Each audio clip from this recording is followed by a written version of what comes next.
Apcas, que no te lo cuenten. Escúchalo. Bienvenidos a Ciencia y Saber. Hola, ¿qué tal? Muy buenas, ¿cómo estáis? Bienvenidos un día más a Ciencia y Saber. En una pequeña esquina del Imperio Romano, en la ciudad de Hierápolis, Frigia, nació un hombre cuyo legado trascendía siglos y fronteras.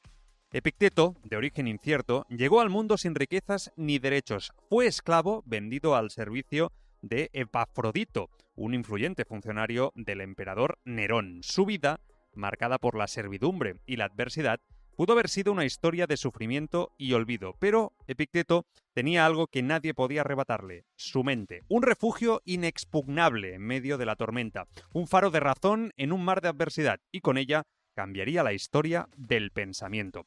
A pesar de su condición de esclavo, Epicteto tuvo acceso a la enseñanza del estoicismo gracias a su amo, quien le permitió estudiar bajo la tutela de Musonio Rufo, uno de los grandes pensadores de su tiempo. El joven esclavo absorbió la esencia de la doctrina estoica con avidez, encontrando en ella el consuelo y la fortaleza para soportar cualquier adversidad. No es lo que te sucede, sino cómo reaccionas a ello lo que importa, enseñaba. Una frase que siglos después seguiría resonando con una fuerza inquebrantable. Pero su vida como esclavo no estuvo exenta de sufrimiento. Se dice que Epafrodito, su amo, lo trataba con dureza e incluso lo golpeaba sin piedad.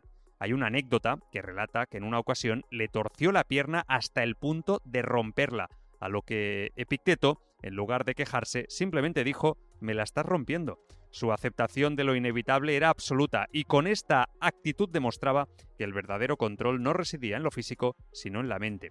El destino le concedió la libertad tras la muerte de Nerón. Convertido en hombre libre, Epicteto se trasladó a Nicópolis, en Grecia, donde fundó su propia escuela filosófica. Allí no escribió una sola palabra. Sus ideas no se plasmaron en pergaminos de su propia mano, sino que fueron recopiladas por su discípulo más fiel, Arriano, quien transcribió sus lecciones en las disertaciones y el manual. El estoicismo de Epicteto no era una teoría distante o abstracta, era un llamado a la acción. Su enseñanza giraba en torno a un principio fundamental: la dicotomía del control. Según él, hay cosas que dependen de nosotros y cosas que no.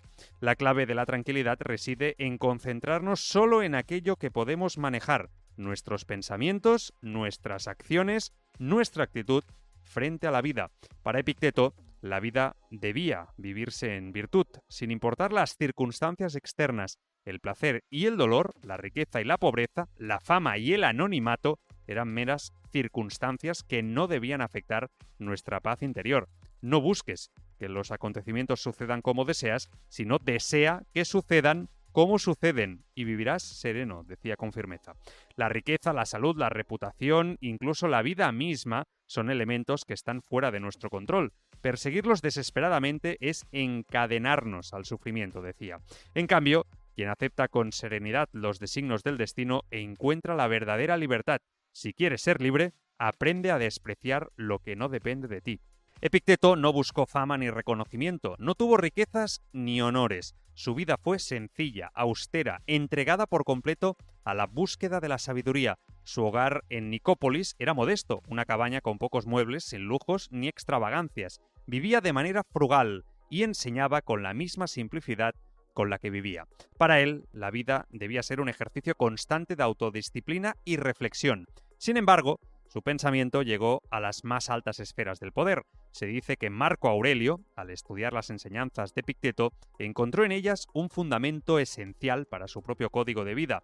En sus meditaciones reflejó principios que claramente derivaban del estoicismo de Epicteto, como la aceptación del destino y el dominio de las pasiones. Se cuenta que llevaba consigo extractos de sus enseñanzas, encontrando en ellas consuelo y dirección en tiempos de guerra y sobre todo de crisis. El emperador Marco Aurelio, considerado el filósofo en el trono, fue un ferviente seguidor de sus enseñanzas y aplicó sus principios en el gobierno de Roma. Pero su influencia no se limitó a la antigüedad.